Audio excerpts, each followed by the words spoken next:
Hello. Happy Wednesday. How's everybody doing? It has been a minute since I've been live here, but I am excited. My first live of December, the last month of the year. I can't believe it. But today we're talking about our Facebook groups dead. I have been seeing this question come up, and I thought it would be a fun live to do together because, well, Ucoachia, this is a Facebook group, and you likely have a Facebook group or have thought about having a Facebook group for your coaching business, and maybe you've been stopped, maybe you haven't started, maybe you've decided to abandon ship, whatever it is, but I want to talk about it because I think sometimes when you kind of hear the rumblings about different social media platforms and what's good and what's not good and what's going on and where the algorithm's at, and you also know that every one of these platforms has an algorithm, and so therefore it will change at some point, and that will affect your business, sometimes for good, sometimes not for good, for a little while. So I think that's kind of one of the costs of doing business online, is just that that understanding that things will change, that is the only thing you can count on, as a matter of fact. And so I wanted to talk about Facebook groups a little bit in particular, because you may be wondering this. And maybe again, you've heard these whisperings on the internet streets, and maybe you think that Facebook doesn't seem like the place to grow a community anymore. And so I want to talk about that sort of in detail today, because I want you to make the best decision for you and your business, and not just what someone else is doing that's also a health coach and they're doing this, or they also didn't see results, and so you might not see results. Remember that Instagram or social media, online business, whatever, is really a highlight reel. Everything is a highlight reel. We don't ever give the full story about what's going on, right? We post an amazing, beautiful picture, and we don't talk about everything that happened behind the scenes to get to that beautiful picture, right? And that's just normal. That doesn't mean people are being, are lying or anything. That's just what humans do, right? That's just what we do. We don't tell the whole story online. And sometimes you will find people who are vulnerable enough to tell the whole story. But again, there are times where it is just a highlight reel. And so it's never to judge. It's never to try to pull pieces out and apply it to yourself, unless you have the entire full story. So let me just give you a little bit of my own Facebook group experience. I personally have had a Facebook group for years. I want to say it's probably 4 years or now. And I started my Facebook group when I had a product-based business. So I sold mugs and shirts and things like that, notebooks, stuff like that, lifestyle items, basically. And when you have a product-based business, 4 years ago, the direction and what everyone said was start a Facebook group, because it's like a VIP group. So those people will get access to sales first, or they'll help you design the next product line, or they see behind the scenes stuff, or whatever it is. And that's supposed to grow this base of customers who will always buy your stuff. And then you can add people in, and they feel like they are a part of the brand. And so that's what we did. I say we because my husband and I did together. So that's how we started our Facebook group. And then, of course, as I transitioned into coaching, which is a whole other story, but as I transitioned into coaching, I transitioned my Facebook group into a coaching group. And I had that for a while. And so I went live a lot, going live on Facebook at the time. This was right before COVID, 2019-ish. That was a big deal. So I'd go live a lot. I would coach a lot of people. I would do fun challenges. I just had fun in there. And when COVID happened, as you probably know, things changed so much with social media when that happened, but obviously I got a lot more people's attention. I started making money from that group. I was able to monetize that group at that time. Today, we're talking, now even 2 years, almost 3 in March, it will be 3 years from that time. It's still 95% of my income. It's still where a lot of people find me. It's still sort of my second home. So that is sort of my experience with Facebook. I don't say that to tell you that like I don't believe Facebook groups are dead. I actually don't believe they're dead, not just because I have a connection to it, but because I can actually see objectively why they can be really great, and also why they're not. Why they're not great. And so because there's thorns to every rose, right? So I want to be able to share that with you, so that again, the goal of this live is that you can make the decision that's best for you and your business, right? And if you do have a group, okay, what can we do to make sure that it's the way I want it to be? And if you don't, you're walking away from the decision knowing, okay, I know I'm making the best decision for myself. Also always knowing you can go and make a group whenever you want. So what changed? Like why, from 2020, I would say, to now, things have changed drastically, right? So what's different? Well, first of all, the algorithm is completely different, right? And again, like I said, that's something to expect. That's something that, that's a cost of doing business, is that some of these platforms that we use for free are going to change their algorithm, and that's sort of our cost, right, of doing business with them. I will also say that, in 2020, when people were home a lot and hanging out in groups, and you were able to go live whenever you wanted, and someone was watching, right, because everyone was home. I remember before COVID, I would always go live at night. I would always like put my daughter to bed and then go live, and was that exhausting? Yeah, kinda. But I also knew that the people I was trying to reach were also putting their kids to bed and then hanging out for the first time all day. And so sometimes nap time was always a little tough to catch, because I was working with just moms at the time. And so I would do these like 8:30 lives, sometimes 9 o'clock lives. When COVID happened, I noticed that was actually not getting as much reach, not getting any reach really at all, because people were like just home all day. And then at night they were just like going to sleep to start being home all over again the next day, right? So that changed, right? Even things like that changed a lot. Also, a lot of Facebook groups started popping up at that time because people were home, working from home, or they were furloughed or laid off or something. And they're like, you know what? I'm going to start this hobby, or I'm going to start this business. I'm going to start a Facebook group. I will also say there were a lot of people running around trying to get other people in their groups, and their tactics weren't maybe always so based in, good morals. And so you have a lot of these like inflated groups that have like just so many people in them, but there's really not a lot of value, because at the time it was about getting how many people you can get, and then kind of like trying to monetize it. I never kind of, used my group that way. I always wanted to grow my group with just ideal clients and not just people. But a lot of people did that in the beginning, like in 2020. In summer of 2021, short form content really took a front seat. So when I say short form content, I mean reels, like 15-second videos. That became really popular, actually just started in the summer of 2021. Stories became really popular, right? These like 15 or 30-second little videos. And Facebook didn't really have a place there at the moment, right? Because now we have stories, but at first they didn't. And so they were a little bit behind. And so a lot of people felt like Facebook skewed older, and they were they were not really set up for those kinds of things. Weren't set up for reels, weren't set up for stories really. Okay.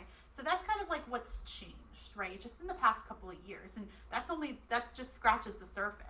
It's not even like really that, there's way more than that has changed, right? But what's still true is that having an insular community, there's no other place to do that but Facebook currently, on December 14th, currently, there's no other place to do that. There are other platforms that are trying it, but this is still the best place to have an insular community. And what I mean by that is really like just a smaller community where not the entire world of Facebook is watching what you're doing, but a small group of people, or smaller group of people who really want to be watching what you're doing and really want whatever you're providing. It is very insular in that way, in a way that another social media platform right now can't touch. It's still hard to get people to interact. It's still hard to get people to remember they're in your Facebook group and 10,000 other Facebook groups, right? But it's no harder than any other social media platform. Instagram can be really hard too, again, because there's no insular community, right? So Instagram can be hard to get people to interact, right? Like any other platform can also be hard. So it's hard to get people to interact, but it's not any harder than anything else. I really just want to make that clear. It's also a really great place to hold free content still, given the guides and files and all of that stuff, like you can pin things. It is still a good place to organize. If you're the type of business that you have a lot of things that you want to provide, if you want to do a challenge, something like that, Facebook right now is still one of the best places to do that, so that people can kind of like figure out what's going on and not miss anything. At least try really hard not to miss anything. You have a whole guide of trainings. You have a whole guide of like, do this, then do this, then do this, right?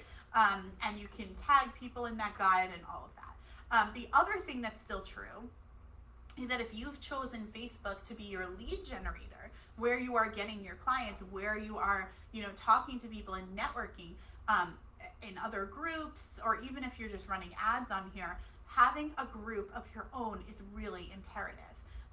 If you are using Facebook as your main lead generator, it doesn't make any sense not to have a group, to be honest with you. That's at least how I feel, but that's also just what I've seen, right? Because it can be really hard once people are on Facebook to take them off Facebook, right? It's sort of an easier ask to say, oh, you're already on Facebook, here, join my group. But that's just a click, right? That's just an easy click. But if they, if you're trying to get them to like book a call or go to your website or sign up for your email, we're going somewhere else now. I was hanging out on this platform. I was having a good time. I probably won't go do that, right? I might just scroll past and try that another time. And then, of course, do they remember another time? Maybe not, right? So there's a lot of changes. There's a lot of good things. There's a lot of bad things, right, about Facebook groups. There's things that are challenging. There's things that are really great about it. And of course, obviously, you're always at the mercy of the algorithm. But I truly believe that if you have an insular community, you are less at the mercy of the algorithm because people are there, people know you, right? You're able to reintroduce yourself. What I like about social media is that you're able to reinvent yourself a little bit. When it comes to kind of reintroducing, trying to get back into things, doing new things. It's always fun to do that, right? I think that's fun. We have to lean into how it's fun because it can feel a different way. And like I said before, change is about the only constant that's going to happen in online business, especially when you're using platforms like Facebook. So we do have to lean into what's fun with it. So what you're probably thinking, okay, well, what do I do, right? Like, what do I do about the changes? So the first thing is, decide if you're going to have a group, decide what it's going to be. Every group has a sort of flavor to it. Just a couple of like ideas that I have, will it be like a networking group? Like, do you want it to be networking based, where people are going to come in and the goal is that, like, of course, they're going to get to know you and your business, but they're also going to get their own clients too. Or is it going to be more education based? I'm going to go live 3 times a week and this is what I'm going to talk about. I'm going to teach you, right? Is it going to be education based and then everything from there happens? Is it going to be community based, where like you're going to try to get them to look at each other and not just look at you the whole time? And then you take that and use it as your guide. I'm not saying it has to stay that way. Like if you're an education based, you can't also be a community, but like really look at your values and what you want to provide in a Facebook group and decide, how you're going to use that as your guide so that you can talk to people about this. Because people that you want in your group, you're going to be able to attract them by telling them this is what we do here. You get clients in this group. It's a networking group. You get support in this group because, every time you come with a question or a problem, you can enter in the question and I'm going to answer it later in the week, or I'm going to connect you with people that are going to be able to answer your question. We're a community here, right? So you can kind of decide what that looks like for you. And then going live and interacting with people that way. Facebook does still reward in terms of the algorithm and boosting people who go live. So I wouldn't suggest going live like all the time, but I would suggest, weekly when you're first starting your group. Is really important to get people to know your face, to get people to say, okay, I'm here, I'm in this group, and for you to sort of be able to have that connection with people so that then when you're on a sales call with them or when they've decided to work with you, they're like, oh yeah, that's Allison. Yeah, she's the same, right? They kind of feel like they know you. Again, trust is going to be huge in 2023. And so sometimes just showing your face, letting people hear your voice, letting people see your certain, hand motion. If you talk with your hands, or if you push your hair behind your ears, like I just did, or if you like look elsewhere while you're talking, like people want to kind of watch you and feel like they know you, right? And that trust there of like, oh yeah, that's Allison. She comes here every week. That is going to be really helpful moving forward.